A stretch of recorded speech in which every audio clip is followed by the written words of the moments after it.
Halo teman-teman, pada video kali ini aku akan membahas topik yang sangat menarik.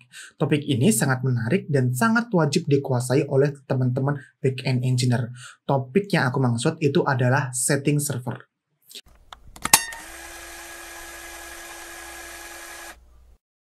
Teman-teman, di video kali ini aku akan lebih berfokus ke bagian dasar dari setting server itu sendiri, yaitu software yang harus ada di dalam server. Setting server adalah topik yang sangat penting untuk dipahami, karena ini adalah dasar dari seluruh infrastruktur teknologi yang akan kita gunakan setiap hari. Pertama, yang harus ada di dalam server adalah OS.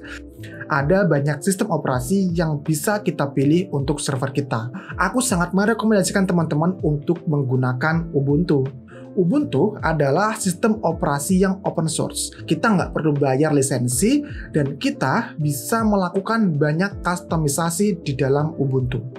Yang kedua, Ubuntu punya komunitas yang besar dan aktif. Kalau kita ada kesusahan dalam menggunakan Ubuntu, kita bisa mudah mencari jawaban dan kita bisa dengan mudah untuk mencari petunjuk di komunitas Ubuntu. Nomor 3, dibandingkan dengan OS lain, teman-teman, Ubuntu merupakan OS yang sangat mudah untuk digunakan. Ya, teman-teman, sebenarnya Ubuntu ada dua versi, yaitu Ubuntu yang punya GUI dan Ubuntu yang tidak punya GUI. Di sini, kalau teman-teman baru pertama kali menggunakan Ubuntu, aku sarankan untuk teman-teman belajar menggunakan Ubuntu yang mempunyai GUI. Nantinya, kalau teman-teman udah sedikit familiar, teman-teman bisa menggunakan Ubuntu yang tidak punya GUI. Kalau teman-teman sedang mencari server yang memiliki banyak fitur, aman, biaya yang sesuai dengan pemakaian, dan berlokasi di Indonesia, teman-teman nggak perlu bingung karena sekarang ada server yang bisa menghandle semua tadi. Nah, server yang aku maksud ini adalah server dari BusinessDue.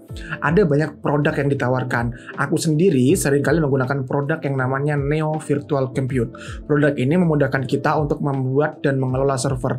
Kita bisa dengan mudah memilih OS yang pengen kita gunakan, dan kita bisa melakukan backup dan restore. Selain itu, kita bisa melakukan konfigurasi jaringan dan masih banyak lagi. Dan yang paling penting teman-teman, semua itu bisa kita lakukan tanpa biaya tambahan. Jadi kita hanya perlu bayar di awal dan kita bisa menikmati banyak fitur tadi. Teman-teman bisa menggunakan layanan Neo Virtual Compute dengan spesifikasi mulai dari 1 core CPU, RAM 2GB, dan storage 60GB. Dengan harga yang sangat murah teman-teman, cuma Rp170.000 per bulan. Oke, sekarang kita masuk ke software kedua yang wajib ada di server kita. Software kedua ini adalah software web server. Langsung saja aku merekomendasikan teman-teman untuk menginstal Nginx ya. Pertama-tama mari kita bahas dulu tentang apa itu Nginx. Nginx adalah sebuah web server yang terkenal dengan performa dan efisiensi yang tinggi. Ada beberapa alasan nih teman-teman, kenapa aku memilih Nginx sebagai software web server. Nah, alasan yang pertama, Nginx sangat cepat dan efisien dalam menangani permintaan klien. Ya, artinya Nginx bisa menangani banyak traffic yang masuk dan permintaan yang besar. Dan Nginx ini merupakan web server yang memakan sedikit memori. Sehingga Nginx ini sangat cocok digunakan ketika teman-teman memiliki server yang kecil ya. Teman-teman nggak perlu server yang besar untuk bisa menggunakan Nginx. Yang kedua, teman-teman, Nginx merupakan software web server yang menurutku sangat mudah untuk dikonfigurasi. Teman-teman nanti bisa belajar untuk menggunakan konfigurasi Nginx. Itu kita bisa menambahkan website di dalam Nginx dan masih banyak lagi. Lalu teman-teman, untuk fitur keamanan Nginx itu udah lengkap banget ya teman-teman ya. Nginx secara default itu sudah bisa aman dari serangan DDoS, injection SQL, dan cross-site scripting. Itu udah aman banget dari Nginx. Nah, teman-teman, yang paling penting ini Nginx itu bisa kita gunakan sebagai reserve proxy. Artinya Nginx itu bisa mendistribusikan banyak traffic yang masuk ke banyak server yang ada di dalamnya. Jadi Nginx ini juga bisa kita gunakan untuk API Gateway. Nanti teman-teman bisa belajar tentang apa itu API Gateway. Baiklah teman-teman, software ketiga yang wajib ada di server kita adalah database. Di sini teman-teman, aku merekomendasikan banget untuk teman-teman untuk pakai Postgre ya. Kenapa Postgre? Karena Postgre ini untuk keperluan database sangat lengkap ya. Dia memiliki dukungan untuk transaksi ACID, Atomic Consistency, Isolation, dan Durability. Nah singkatnya, fitur ini itu memastikan bahwa data kita akan konsisten dan tidak rusak ketika terjadi kegagalan sistem atau kegagalan dalam transaksi. Yang kedua, alasannya PostgreSQL mendukung berbagai jenis data dan tipe data. Ini memungkinkan kita untuk bisa menyimpan dan memproses data yang kompleks dan beragam.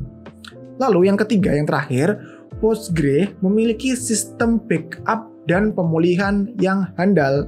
Hal ini bisa memungkinkan kita untuk melakukan restore ketika terjadi kegagalan dalam sistem. Lalu teman-teman, untuk software keempat yang wajib ada di server kita adalah Docker.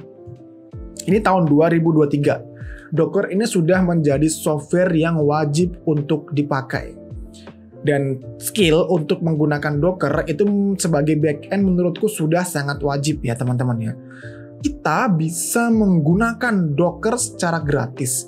Dan kalau kita ada masalah, kita bisa langsung untuk nanya ke komunitas. Selain itu teman-teman, dokumentasi dari Docker menurutku sangat mudah untuk dipahami. Nah alasan kedua kenapa harus pakai Docker, dengan Docker teman-teman, ini kita bisa memungkinkan untuk membangun suatu environment yang sama antara lokal, staging, dan production. Jadi nanti teman-teman mau setting di lokal, lalu deploy ke server, itu nanti kita nggak perlu setting dari awal. Kita cukup mendefinisikan settings kita di dalam Docker file. Ya teman-teman ya. Jadi teman-teman sudah tuntas pembahasan pertama kita tentang setting server. Silakan teman-teman install semua software yang udah aku rekomendasikan tadi. Lalu teman-teman bisa deploy aplikasi yang sudah teman-teman buat. Jangan lupa teman-teman kalau ada kesulitan silakan DM aku di Twitter. Sampai jumpa di video berikutnya.